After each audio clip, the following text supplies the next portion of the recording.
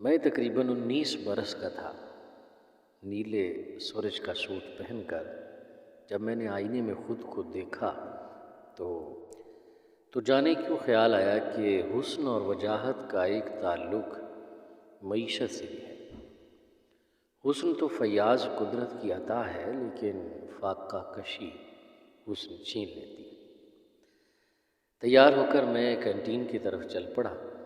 Military canteen میں ضرورت کی ہر چیز مل جاتی ہے، بازار سے سستی، کیونکہ اس پر کوئی ٹیکس نہیں لگتا۔ میں شوکیس دیکھتا ہوا گزر رہا تھا کہ میری نظر شیفر پین پر پڑی۔ گہرا سبز قلم، اوپر چمکدار سنہرا کیپ، کلپ پر سفید ابھرتا ہوا نشان۔ سیلز مین نے کہا، سر شیفرز کینٹین میں پہلی بار آیا، دیکھیے تو۔ اس نے قلم سامنے رکھ دیا۔ کیس بھی بہت خوبصورت تھا۔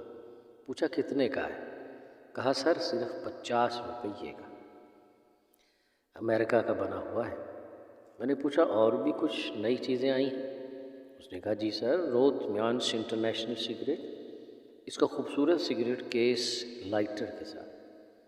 ویسے ڈن ہل انٹرنیشنل سگریٹ بھی آئی، اس کا cigarette case, lighter, tie, clip اور بیلٹ بھی۔ ایوننگ ان پیرس اور ماگراف کی پرفیوم۔ ایوننگ ان پیرس تو پہلے بھی آتی رہی ہے، لیکن ماگراف اپنی مثال آپ ہے۔ اس نے سوچا کیا مذائقہ ہے، نیا سال ہے، دیکھیں کیا لطف آتا ہے۔ پوچھا کتنے کا پیکٹ ہے؟ اس نے کہا سر 5 روپے، پورا کارٹن 50 روپے، 20 سگریٹ کی 10 پیکٹ ہے۔ اس نے تھوڑی سی ماگراف کی پرفیوم میرے ہاتھ پر لگا دی۔ خوشبو نے مجھے حصار میں لے لیا۔ میں نے سگریٹ نکال کر جلایا، تھوڑا سا کھینچ کر کش چھوڑا۔ مجھے لگا میں بڑا ہو گیا، جوان، خود مختار، پر اعتماد، حوصلہ مند۔ یہ 1962 کی آخری شام تھی۔ پرس نکال کر بل ادا کیا، چھوٹے نوٹ اور ریزگاری چھوڑ دی۔ اس نے سلام کر کے کہا سر نیا سال مبارک ہو، ہر سال آپ کے لیے خوشیوں کی سوغات لائے، لیکن آج کی شام آپ کو ہمیشہ یاد رہے گی۔ اس نے ٹھیک ہی کہا تھا، وہ شام آج تک بھولی نہ گئی۔ ہمیشہ ساتھ نبھانے کا وعدہ کرنے والے بچھڑ گئے، لیکن روتھ مینس، شیفرڈ اور ماگراف آج بھی میرے ساتھ ہیں۔ 9 سال مکمل کر کے میں ایئر فورس سے نکل آیا۔ میرے پاس سب کچھ تھا، لیکن مجھے لگتا تھا کچھ کھو گیا۔ میں خود کو ادھورا محسوس کر رہا تھا۔ کوئی خواہش تھی بے نام سی، کوئی تلاش تھی بے سمت، کوئی راہ تھی بے منزل، ایک سفر تھا بے ارادہ، ایک پیاس تھی نامعلوم۔ بہت کام کیے، بہت سارے کام، کامیابی قدم چومتی رہی، بے طلب۔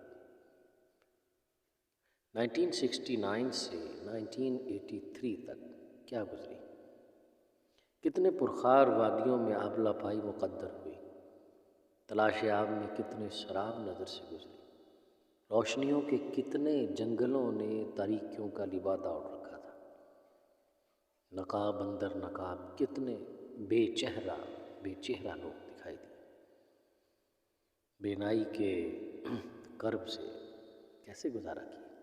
ایک طویل داستان ہے۔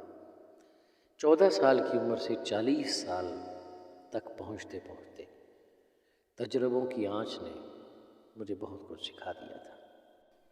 آسائشوں کے بعد بھی میری بے نام تلاش ختم نہیں ہوئی تھی۔ کہیں کہیں کن پٹیوں پر سفیدی سی چھلکنے لگی ہے۔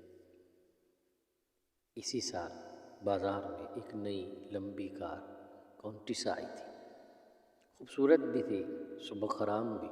میں نے خرید لی۔ عابد شاپ سے گزر کر محبوبیہ اسکول تک پہنچا ہی تھا کہ مجھے عسکری کی دکان نظر آئی۔ بے اختیار میرا پیر بریک پر رک گیا۔ گاڑی پارک کر کے میں دکان میں داخل ہوا۔ دکان بہت بڑی ہو گئی تھی، ہر قسم کی اسٹیشنری سے مزین تھی۔ کئی سیلز مین مصروف دکھائی دیے۔ عسکری بوڑھے ہو گئے تھے، دکان کے بیچوں بیچ ایک آرام دہ کرسی پر بیٹھے تھے۔ میں نے سلام کیا۔ وہ جواب دے کر مجھے غور سے دیکھا کیا، جیسے کوئی شناسائی تلاش کر رہے۔ اٹھ کر قریب آئے تو میں نے پوچھا، آپ کے پاس کوئی قلم ہوگا؟ چیمپئن؟ ان کے چہرے پر ایک رنگ آ کر گزر گیا، پھر حیرت سے کہنے لگے، تم اتنے بڑے ہو گئے؟ میز پر سے چابیاں اٹھا کر ایک الماری کھولی، ڈبہ لا کر رکھ دیا، کہا، کھول کر دیکھو۔ دل دھڑک رہا تھا۔ میں نے آہستہ سے ڈبہ کھولا، قلم یوں ہی رکھا تھا، جوں کا توں، اسی ہی چمک دمک اور روشنی کے ساتھ۔ میرا جی چاہا کہ چھو لوں، مگر رک گیا۔ میرے ہاتھ کپ کپا رہے تھے۔ داہنی طرف دیکھا، کوئی نہیں تھا۔ عسکری مجھے غور سے دیکھ رہے تھے، جانے کیسے میرے منہ سے نکل گیا، وہ نہیں آئی۔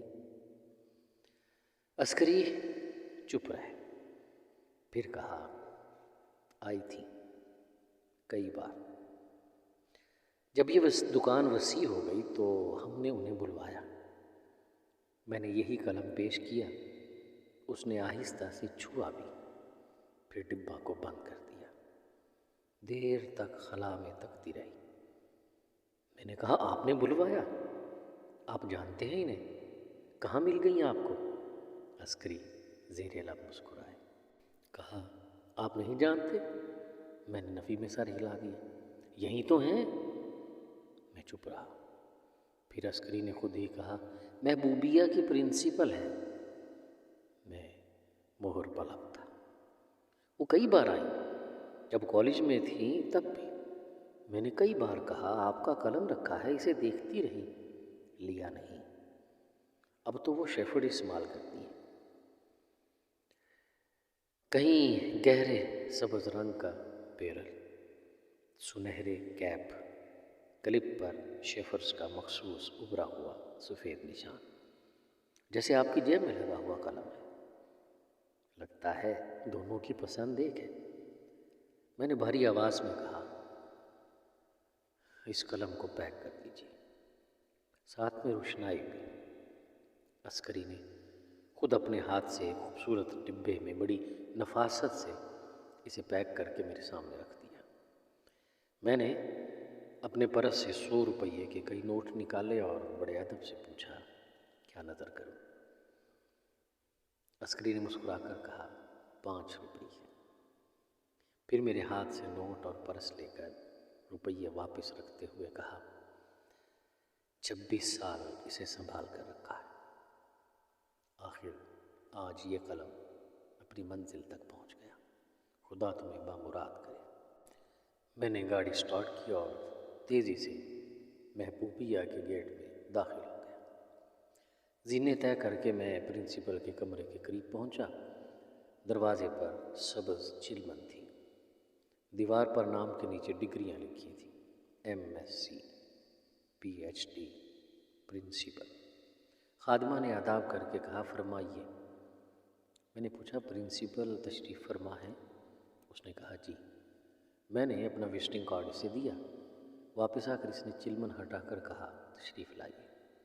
میں نے سوچا، ابھی محبوبیہ اسکول میں قدیم تہذیب باقی ہے۔ وسیع کمرے میں آبنوسی میز کی دوسری طرف وہ میرے روبرو تھی، چہرے پر وہی معصومیت، دھلی دھلی سی، بڑی بڑی غلافی آنکھیں، مصور کی تصویر میں وحشی ہرن جیسی آنکھیں، وہی جھکی جھکی سی پلکیں، جیسے یقین پر گمان کا دھند لگا۔ بس اتنی سی بدل گئی تھی کہ مباف سے بندھی ہوئی 2 چوٹیاں ایک ہو گئی تھیں اور وہ آگے کو بڑھی تھیں۔ شاہد علم کا وقار تھا یا اپنے آپ کی تمکنت؟ چہرہ روشن روشن سا تھا، کچھ لکھ رہی تھی۔ نظر اٹھی تو بے اختیار کھڑی ہو گئی۔ ہلکے سے گردن کو خم کر کے کرسی کی طرف اشارہ کیا، مجھے دیکھا، نظر چکا لی، پھر نظر اٹھائی، جیسے کسی بھولی بسری یاد کو سمیٹ رہی ہو۔ مجھے تو وہ چہرہ مل گیا تھا، لیکن شاید وہ میرے چہرے میں کسی چہرے کو تلاش کر رہی تھی۔ گھنٹی دبائی، خادمہ آئی تو اسے کوئی اشارہ کیا، وہ الٹے پاؤں لوٹ گئی۔ میں نے کہا، آپ کے لیے ایک تحفہ لایا ہوں، امید ہے آپ کو پسند آئے گا۔ یہ کہہ کر میں نے پیکٹ اس کی طرف بڑھا دیا۔ اس نے سامنے رکھ تو لیا، لیکن تذبذب آشکار تھا۔ میں نے نرم لہجے میں کہا، دیکھ تو لیجئے، شاید آپ کو اس کی تلاش نہیں ہو۔ اس نے پیکٹ کھولا۔ جیسے ہی قلم پر اس کی نظر پڑی، اس نے حیرت سے مجھے دیکھا۔ خاموشی ہم دونوں کو تہ در تہ گھیر رہی تھی، اپنے راگ بکھیر رہی تھی، جیسے ستار کی لرزش، جیسے وائلن بلک رہا، جیسے سرنگی رو رہی ہو، جیسے شام ڈھلے بانسری کا 7واں سر، جیسے اساڑ کی چاندنی میں برفیلی پہاڑوں سے اترتی ہوئی چاند کی کرنوں کی راگنی، جو بہتی ندی کے کنارے تھم کر سسک رہی ہو۔ خاموشی کے ان سروں کے بیچ میں مجھے ایک سسکی سی سنائی تھی۔ کہاں رہ گئے تھے تم؟ بڑی دیر کر دی۔ ایسا لگا اس کی آنکھوں میں گہرے بادل گہرائے۔ خادمہ چائے کی کشتی لیے کھڑی تھی۔ ایک یگ بیت گیا، اس کی آواز سے طلسم ٹوٹ گیا۔ چائے حاضر۔ اس نے ایک کپ میرے آگے رکھ دیا اور ایک اس کے آگے۔ میں نے ایک چھوٹا سا گھونٹ لیا۔ اس نے بھی کپ اٹھا کر ایک چسکی لیا اور کپ رکھ دیا۔ میرا جی چاہا کہ اس کپ کو اٹھا لوں۔ میرا ہاتھ تھوڑا سا بڑھا بھی، لیکن جانے کیوں رک گیا۔ میرے اندر وہی خاموشی کا سر بول اٹھا، بزدل کہیں گے۔ میں واپسی کے لیے اٹھ کھڑا ہوا تو وہ میرے ساتھ کار تک آئی۔ زینے اترتے میرا ہاتھ اسے چھو گیا۔ اس نے شرما کر مجھے دیکھا۔ میں کار میں بیٹھ گیا تو اس نے دونوں ہاتھ جوڑ دیے۔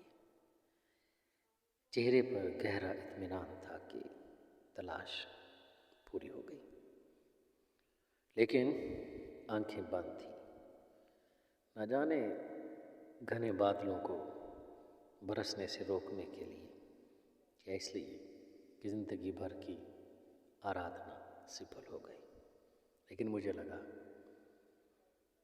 اس کی امید ناز کا ہم سے یہ مان تھا کہ اس کی امید ناز کا ہم سے یہ مان تھا کہ آپ عمر گزار دیجئے۔ عمر گزارتی گئی۔